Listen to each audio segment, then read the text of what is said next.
na namin yung nilagatan na yan. Yun ang unang tinanim. Una ho yung 2 weeks. Ito late ito eh. Eh kung sobrang init, ayan na-stress siya. Kulang na magas. Ayan, maraming pinupupunta. Sa mga paraan. Ang tao pumunta ka ulan. Ako yung hindi, ang isang gusto kong malaman sa panahon ngayon ng tag-init, anong sistema mo, maintenance mo sa dilig? Isang beses, dalawang beses? Isang beses lang ako, kaya lang ako. Nilalagyan ko na ako ng counting fertilizer. Okay. So yung suportado na siya. Kasi kung pepersahin ko niya yun ng fertilizer, lalo mahirap. Pagkatulog sobrang init, ayan ako. Halos maluto ng... Katirikan eh. Oo. Pero pagka ang init talaga, ipreparasyon ko na maluto talaga ako. Tutusin para sa darating itong tag-ulan. Tag-ulan. Pagpatak ng ulan, mas lalo siyang gaganda. Medyo maramot lang ang ulan, kaya natanong, ayan, ayoko doon, may bunga ng pipino. Oo nga, no? Yan o, bali 1 month na ako yan, and 10 days. 1 month and? 10 days. 1 month and 10 days, pipino niya. Oo, pipino po yan. May bunga na, oh. May bunga na ako siya. Ayan ang bunga sa mga galing. Yung card filman, yung ginagawang pickers. Yan o, Sir Birds, ang ginagawang pickers. Oo. Ito, yung magpapaya, akin na ito dito kasi ito ay stress mo na hindi ay tumaas. Ang papayo, pag napatanim ng tag-araw, yun na yung nai-stress, nagulang siya. So pag sumapit talaga yung sinasabi natin 6 months na may bunga, mababa pa lang siya, may bunga na. Red Lady naman ang variety niya. Ito naman ang talungan ko na ito, bali 1 month and 2 weeks na. 1 month and 2 weeks ang talong. Oh, nakapag-harvest na po ako na, bali 6 times na naka-harvest. Naka-harvest na po kami ng 184 kilos. Wow. 180 Kasama yung po. ngayon. Ito lang ang late na yan. May 500 puno yan. Yan, hanggang doon sa dulo, makikita yung talong na yan. Yan, siya. Makikita nyo ang... Pero kung ito ay talagang yung hindi ito kainit, mas maganda pa ho ang late nito. Halos ko naman ito yung dahon na, yung naninilaw na ilalim. Para pag-spray natin ulit, hindi maganda-ganda ang... Yan, ito. Kasi ito yung kaunti, pagka ako yung pilig nito, yung iba hindi nakakalaki. Pero pagka ganito na, area yan. Ganda-ganda na siya. Mas matataas ang talongkit. Pero marami pa rin siyang bunga, mas kumarbisan na. Ito mo yan, ilang hundreds kilos na nataas. 184 kilos po. 84 kilos. Opo. 8 times na po kami nakaka-harvest. Every day. Nakakako kasi may mga napunta rito. Si Cousin, hindi pa nga dapat harvestin. Gawa ng murang-mura pa siya. Napakamura pa. Yan, katuloy niya. Makikita niyo. Isang kaya no. Ayan o. Dalawa po ang bunga niya. Dahil tatlo yan. Alis na po yan sa ayan o. Talaga lang ang kailangan na sa market. Wala o eh. Siyempre mga tao gusto maggulay. Pagka na ganyan pa ka, no? So, per kilo yan, no? Di mababa ang timbang. Marami yung sa kilo niya kasi gawa ng Kaya nga. mura pa talaga eh. Yung mga iba gusto mas mura. Mas masarap pa rin kaysa din sa magulang na siya. Tama naman. So, Parang okra, ano? kung bigat, medyo maganggang. Kaya lang, Yan. Ito naman, ngayon pa lang ako nagpapasampa. Pero meron ng mga ilang nagbunga. Nangihinga ako. Aasin ko nga sana. Iniya ko na para pangunahin. Ano yun, may bunga na. Ayun. ito naman po ang area ng palaya. Ito ay bali 1 month na. Tanim. 1 month. 1 month na siya. Yan dapat talaga aalisin. Okay. Gusto ko may daw nung may bahay. Pinatuloy ko na. Pero pagkatapos niya, pag inasa ko sa pagtaas, aalisin lahat po yung skin na yan. Aalisin mo lahat yan. Ito, hindi ko kasali to. Inaalis ko yan. Yung main na Yung main na stem lang siya, ang patutuloy niya pa itaas. para bumigay ng magandang At saka ito, inaalis ko. Ito, mga dahon na to. Yung mga sanga yan. Aalisin niyo lahat to. Ito, tulad nito. Ito, inaalis ko yan. Ito naman ho, yung mga mahilig magluto ng munggo. Pwedeng isama siya. Nabibili din siya. Talaga. Oo, mahal nga yan eh. Yung mga kapitbahay natin. Mahal yan, mahal. Ako sige, meron tayo. Para doon, ayan, yan ang inaalis. Mula sa baba. Sa ngayon, dahil talagang sobrang ang taas ng init natin, ang heat index natin talagang halos ay Grabe. grabe. Pero at least, pinipilit tayo makasurvive. Hindi nga lang, sacrifice araw-araw nagbibilig kami. Kaya yung mga kasama ko, sabi ko, sige, teka muna tayo. Pagka naman tagulan na yan, ang maintenance na lang yan, siguro yung pag-apply ng anti-pesticide, tapos gahok. Yan, kasama na yan. Ngayon, siguro mga ito, kung makakaulan, mga past 2 weeks siguro, baka makakasampay na sa ibabaw.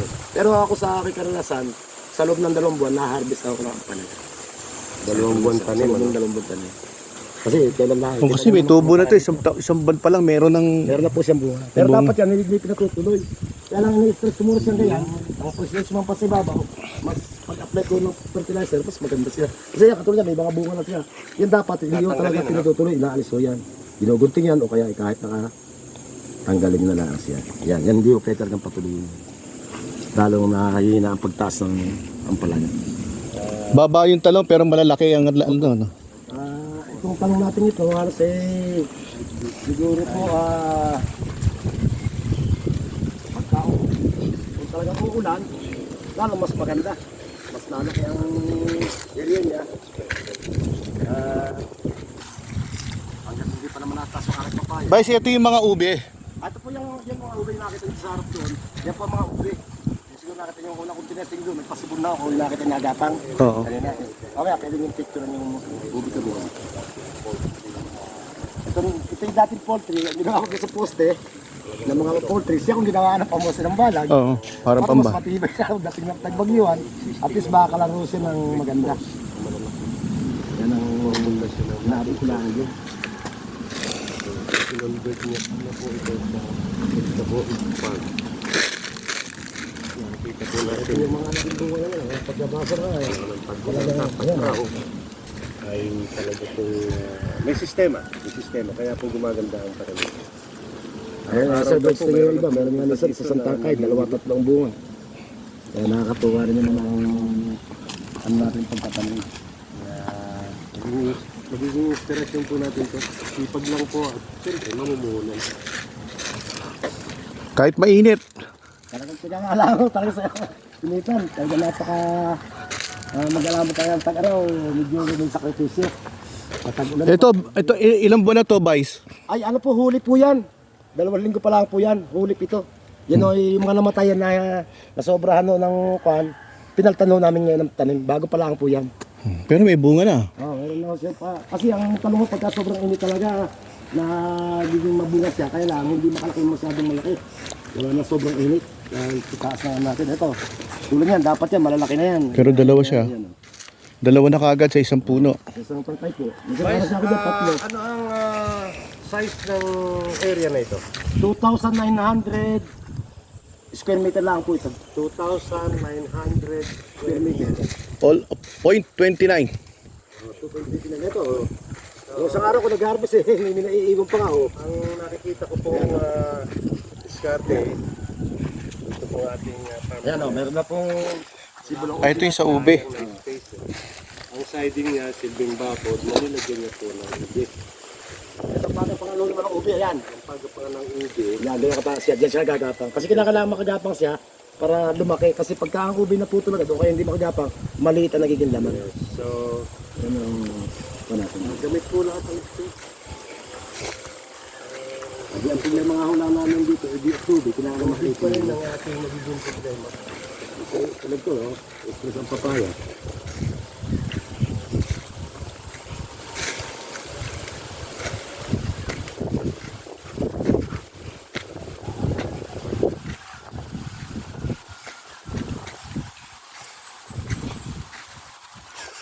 Balik tayo dun sa sitaw ulit, pwede. Oh, pwede balik ulit natin sa sitaw. Medyo naputol ako sa sitaw eh. Pres, pwede tayong bumalik sa sitaw. Yun. Akin nilagyan ng tubig. Ayan po pwede, ayan. Bumulaw siya. Sa isang puno, isang sako, dalawa. Dalawa po, ayan. Ito siya, space. Okay. Ayan. Ito malalaki na to. Dalawa yan.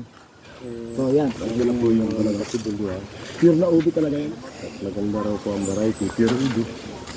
So nakikita po natin na umabagal na siya, umakit na. Yan. Akin siyang ganyan. Pagdating niya sa taas, sa press, birds, magagayaan lang siya para mag-inspire lang siya. Balik-balik na lang siya dyan. Kapit-kapit na siya dyan. Dyan, yun ang ano sa sako. At saka mas madali yung harvest ng mga sako Gawa ng, kasi pagka nasa lupa, minsan hindi agad siya maka-expand yung bunga. Anong nangyayari, nagiging parang Sakal siya. sakal na sakal siya. Tapos nasusugatan Hindi pa katulad siya sa nito, harvest. ito kasi may kasama ng vermicast at saka lupa. Minix ko siya, tapos yan, pinalagay ko sa sako, tinamnan ko yan. Bali ito 2 weeks na. Tanim. Ayan po, 2 weeks na siya. Ayan, gumagapang na siya. May compost din siya, no? Meron po kasama. Yan po katulad mo ngayon. Compost po yan sir. Ito press ay bali ho, yan ang chicken manure na stock ng 1 year. So ngayon, dyan naka-stock siya. Itatapin ko ngayon yan sa magiging bagong tanim. Para at least magmimix yung dating lupa plus yung chicken manure. Maganda. Ibibiyakin ko yan. Ito po, ang gagawin ko yan. Lalian mo yan, lupa yan. Pag nabiyak mo yan, ilalagay mo Chicken manure. manure na yun. Babad ulit. Titiligin. So parang minimis na siya. So yun ang management yan ng land prep. Yun ang land prep. Land. Kasi ito, ang itatin namin dito ay bell pepper. Ito, ipagitan ng papaya. So, meron kang way ngayon, dadalang at maliit pa lang ang papaya. Vice, pwede ulit tayo sa may sitaw, yung sa tupit. So, yung variety ng sitaw na yan, so 2 months na siya? Wala pa? Wala po. 1 month and half pa lang po ito. Itong haba, oh. 1 month and half pa lang po siya. Ito. Mga ganito kalimitan niya. Dito ho kasi natin, ito, kung talagang tagulan, ito yung maabot ang pag-harvest hanggang 2 months 2 months. na harvestan. 2 months na productivity niya na Oo. 2 buwan kang makikinabang. Continuous of 2 buwan pa makikinalo. Pero pagka 2 buwan, meron din siya magiging bunga. Kailangan hindi katulad ng ganitong quality. Litas siya. So siguro, doon sa mga nagtitinda na ng mga gulay-gulay na Panggamit, pang ano. panggamit para kain. Talaga yung pang... Ganyan. Gawa ng kung ngayon ay hindi ganun tag-init, mas malaki ang magiging kuwan niya. Ang ngayon kasi natin dito ay di tubig niya. Kaya yun, miski sa baba, ang ginagawa naman, ayun, sinasampay na laang. Yan ang paglalagay ng trailings. Para, kasi nung araw tayo, pag nagtatanim, wala ng tulos, saka ng kahoy, Kakawati. gagapangin, kakwati. Ito, ang kagandahan po ng ganito, spread out kahit saan siya pumunta eh. Kasi kung tulos lang, doon lang siya magpapaikot-ikot. Ito, kung magkakaroon sa nga, mahaba ang matatakbuhan niya. At sila na rin magkakapit-kapit. Kaya lang talaga, iba ang preparasyon na ito. Kasi gawa-gawa tayo ng usi, string, black string, blue string, lahat po yan. At luha ng pagkahugat ng sistema naman ng tanim, ang kaganda ito kahit laro lang siya. Kasi pagkaho sa tulos at tinangin yun, tumumba yung tulos, Wala na. tulot yung puno niya, sayang ang tanim. Oh, sayang. Very good. Lahat ng advantage na mapag-usapan Yeah. natin. So ito talaga ang dapat na maging haba niya. Haba niya. Kasi nasa ikong 2 feet. Mahigit 2 feet. Mahigit na yan, Mahigit yung 2 pre. feet, ito. Oh. Mahigit press, no? Mahigit 2. Almost. Yan ang talaga ano niya. So mas mahaba ito kasi doon sa light yellow. Bunga nito.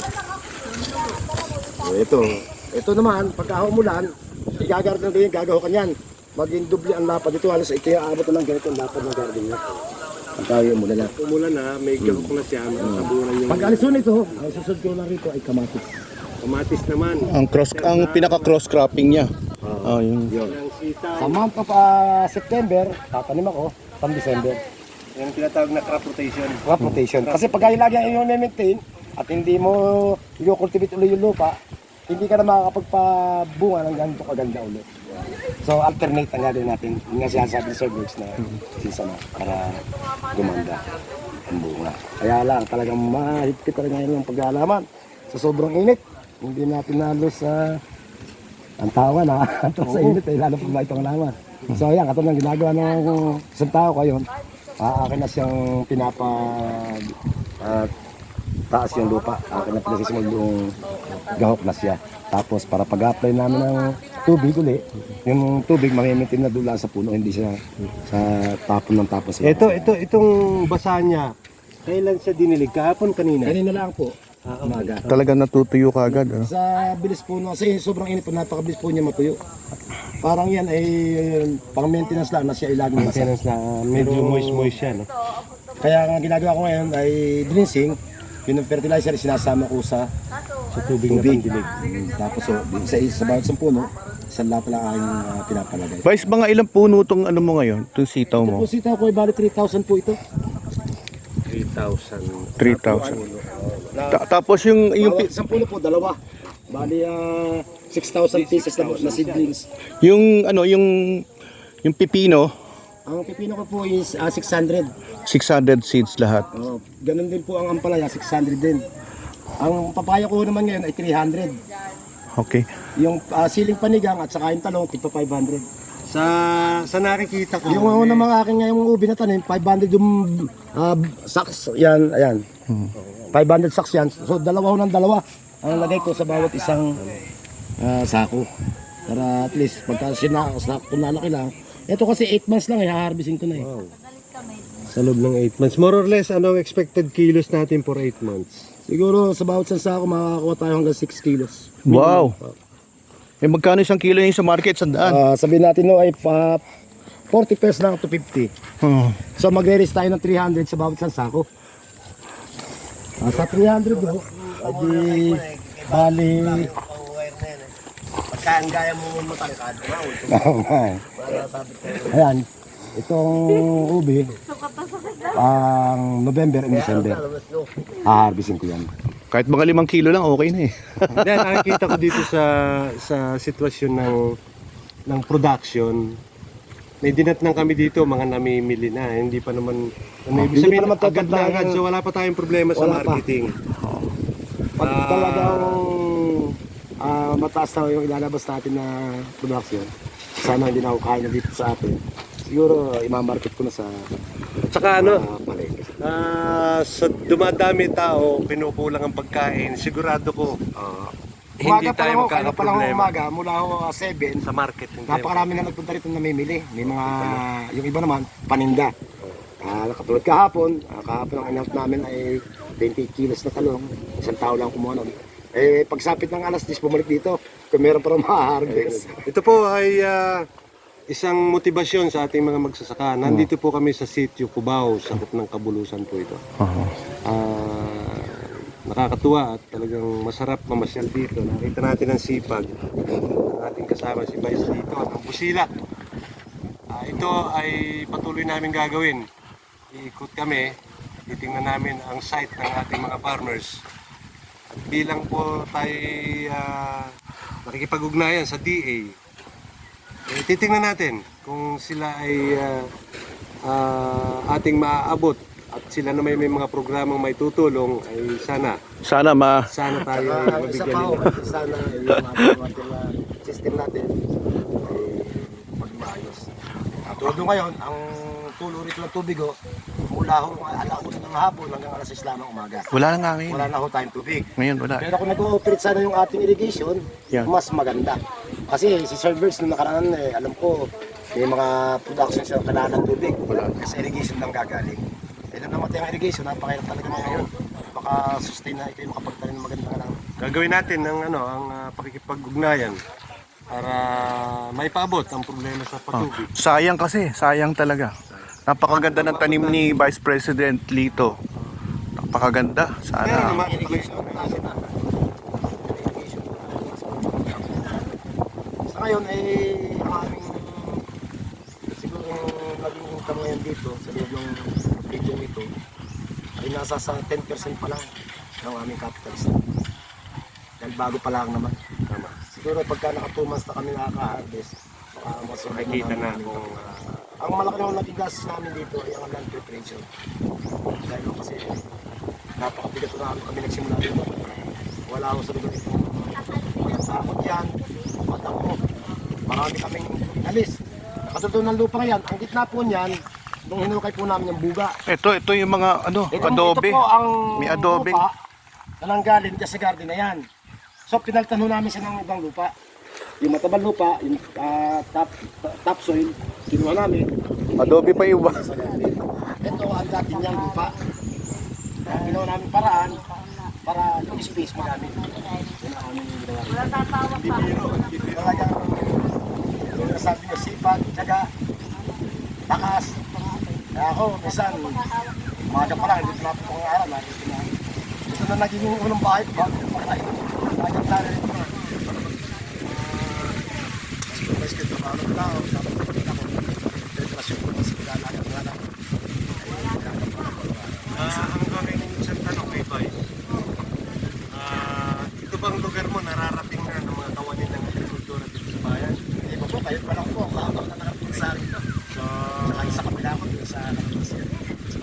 ipapalay natin sa kanila na meron talagang potensyal na magkaroon tayo ng magandang production ng gulay dito sa bayan ng Bailey. Isa pa lang po itong lugar pero kailangan natin silang matulungan. Naman hindi pa ako talaga opisyal na nandyan sa agrikultura pero nakikipag-ugnayan ako sa kanila. Oh. Itong bisitang ito paparating ko sa kanila. May isa na lang, pag meron pong si Vice President Lito, kung meron sanang gustong ipaabot na tulong sa Department of Agriculture, i-direct na natin kay OIC, Kay Joey Kibael. Kibael. So, Vice. Siguro yung mga katulad ko yung nag-aalaman, kahit mali ito yung kahit bakit lang ang taniman, siguro una suporta doon sa seedlings, fertilizer, at higit sa lahat maaksyonan yung ating tubig. Ako po, salamat po sa tubig. Salamat. At sa kooperasyon nyo. Salamat. Salamat, Sir Rex. God bless po. Magandang araw po sa inyo.